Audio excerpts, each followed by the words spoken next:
I grew up believing my dad was unbreakable until the day I saw him collapse and realized he'd been holding the world together with shaking hands just to keep me safe. Before starting the story, please subscribe and like the video. Kids at school used to say my dad was too serious. He wasn't the kind who told loud jokes or played keep away with the soccer ball in the yard. He wasn't effortlessly charming or bubbly or charismatic. He was quiet, observant, the kind of man who didn't talk unless it mattered. When I was little, I misunderstood that too. Other dads yelled from the sidelines at every game. Mine cheered quietly, in a voice soft enough that only I heard it. I'm proud of you. Take your time. I'm right here. Back then, I thought loud love was stronger. Now I know whispered love often lasts longer. I was 9 the first time I saw my father cry. It wasn't dramatic crying, no sobbing, no shaking. Just a single sound, a breath, caught in his throat, like something inside him broke too quickly for him to hide it. I had gotten a 74 on my math test and was terrified to show him. I imagined disappointment, anger, maybe even punishment. School framed every bad grade like a personal failure, and I thought he'd think so too. But when I told him, he sat at the dining table, head in his hands, not because of the score, but because of what I said. Please don't stop loving me. His shoulders dropped. He reached for me with those big warm hands and pulled me into him. Oh, sweetheart, he whispered, voice cracking. There is nothing you could ever do to lose my love.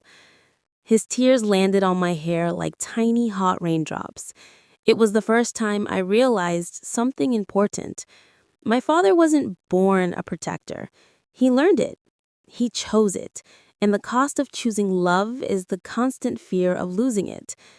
As I got older, I began noticing things I never saw before. The mornings he left before sunrise, thinking I didn't hear the door. The nights he came home with his shirt smelling like machinery and exhaustion.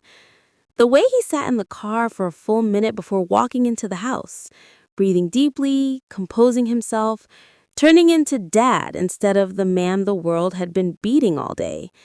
He never talked about work unless I asked him. He shielded me from hardship the way roofs shield families from storms, quietly without asking for thanks. Once, when I was 13, he walked in with a split lip. No explanation. No story. Are you okay? I asked. Fine, he said. But his hands shook when he tried to open a bottle. That night, he checked on me twice. Once before bed, once in the early morning when he thought I was asleep. Some people show their love with words, some with gifts. My dad showed it through sacrifice. And the older I grew, the more I realized how much he never let me see. I'd love to say I was always grateful, that I never snapped at him, that I understood the weight he carried. But I was a teenager, sharp edges where there should have been softness. We argued about curfews, grades, friends he didn't trust, mistakes I made and didn't want to own. I once yelled, "You don't understand anything about me." The second the words left my mouth, I regretted them. He didn't yell back. He never did. He just stepped back, hurt tightening around his eyes like a closing door. He said quietly, "I understand more than you think, and that's why I worry." For days, guilt sat on my chest like a weight. Then one night, while I was pretending to sleep, he came into my room, brushed hair from my forehead, and whispered, "You'll hate me sometimes. That's okay, as long as you know I love you all the time." Love like that is rare. Love that stays even when pushed away. It happened during my senior year in high school. My father collapsed at work. The call came at 2:14 p.m. A coworker said he had fallen to his knees, clutching his chest. Paramedics took him to the hospital. They didn't have details yet. I don't remember the drive there. I don't remember how I got through the doors or who guided me to his room. All I remember is seeing him on the hospital bed. My giant. My protector. the man who carried every burden so I wouldn't have to, looking so small. There were wires everywhere, machines beeping too loudly, his skin too pale, his breath too weak. I froze. Then his eyes opened. "Hey, sweetheart," he whispered like he was waking up from a nap instead of fighting for his life. I burst into tears. He tried to sit up, instinctively, protectively, but pain stopped him. "Dad, don't move," I cried, gripping his hand. When the doctors left us alone, he looked at me with a softness I'll never forget. He said, "I'm sorry." "For what?" I whispered, horrified. "For scaring you." Even there, wired to machines, exhausted, fragile, his first instinct was to protect me. That's when something inside me shifted. I wasn't a child anymore. I wasn't the one being held. This time, I was the one holding him. His condition wasn't instantly life-threatening, but serious enough to force him into weeks of recovery. The doctor said years of stress had worn him down from the inside. While he rested, I stayed beside him every day.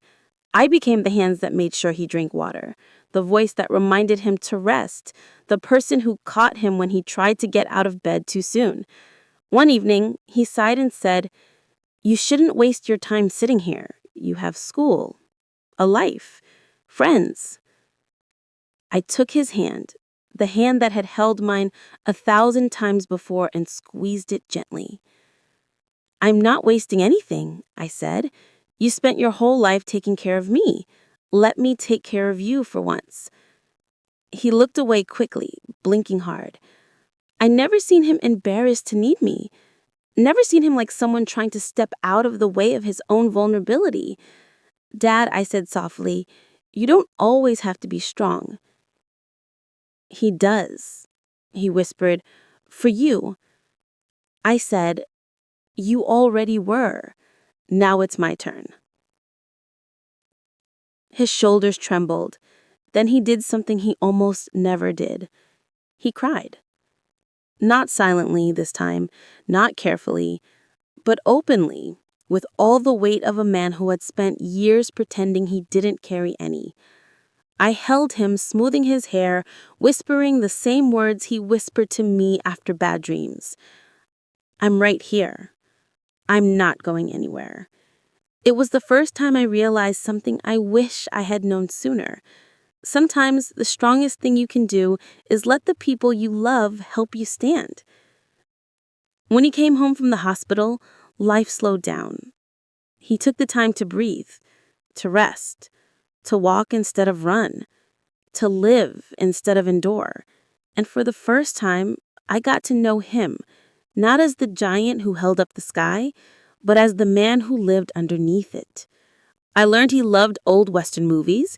He hated raisins with a passion he rarely applied to anything else. He secretly wrote poetry in the margins of newspapers. And he always dreamed of learning how to whistle with his fingers, but never quite figured it out. We cooked dinner together. We laughed more. We argued less. We healed. Him physically, me emotionally. And slowly, the roles balanced. We weren't child and protector anymore. We were father and daughter. Two humans learning to stay for each other. It happened the night before I left for college. We sat on the porch, him in his favorite old sweatshirt, me wrapped in the blanket he kept in his truck for years. He looked at me with the same soft eyes he had the day I was born, eyes filled with awe and fear and love tangled together. "He's scared," he admitted quietly, "not of you leaving, of not being what you need anymore." I reached for his hand. I said, "You've been everything I ever needed, and everything I needed to become who I am." He swallowed hard. He whispered, "I wasn't perfect." I said, "I never needed you to be perfect. I just needed you to stay." He closed his eyes, and I placed my head on his shoulder, feeling the weight of all the years he carried me without complaint. It was in that moment I took a picture. just our silhouettes, sitting side by side under the warm glow of the porch light. I posted it with the caption, "The strongest man I know didn't teach me how to leave. He taught me how to stay."